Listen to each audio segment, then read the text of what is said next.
Hey everyone, I'm Nick, a psychosynthesis therapist who works with gender, sexual and relationally diverse clients. Hello everyone, I'm Gian and I'm also a psychosynthesis therapist and supervisor who work with GSRD clients.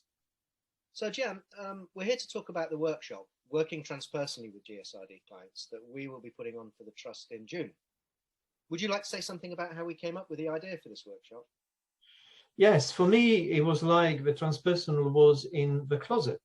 It was invisible as far as this client group is concerned, and that they were not fully seen and included. And that is interesting because it parallels my own experience of being invisible as a gay man. So when I became a therapist, I decided that I would like to make sure as much as possible that other people don't go through the same experience. What about you, Nick? Yeah, I agree. As a trainee, I became aware of not only the lack of inclusion of sexual and gender diversity in any great depth across most of the trainings offered out there, but also hearing how many people were still being pathologized in therapy for their differences. Yet psychosynthesis for me parallels so much of my own personal development because it allowed and actually honored that difference.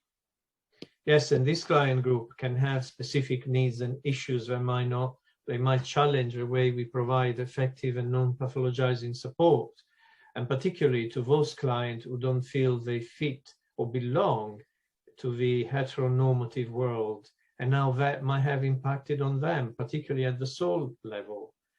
So it actually felt exciting to me, Nick, when you said that you saw psychosynthesis as being already queer. What did you mean?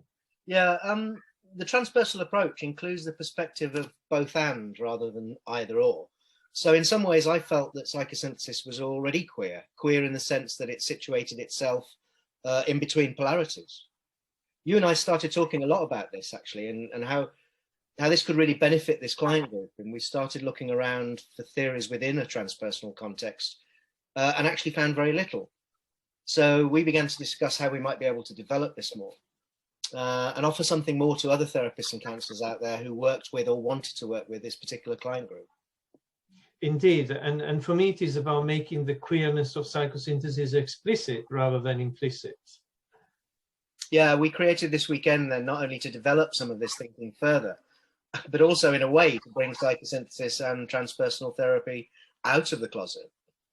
And given that both of us have had similar experiences, I imagine it would be helpful to facilitate a process of reflection for the participants to the workshop, which can allow them to explore their own experiences and how this might have impacted on them.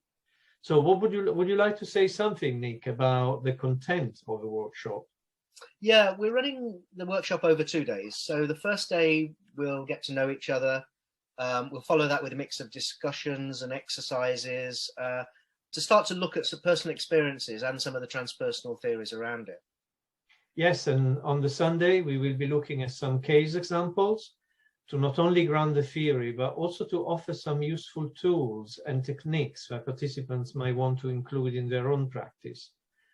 Not only that, actually, but we also hope to be able to start creating a core group of therapists who can work transpersonally to support and learn from each other while working with this client group.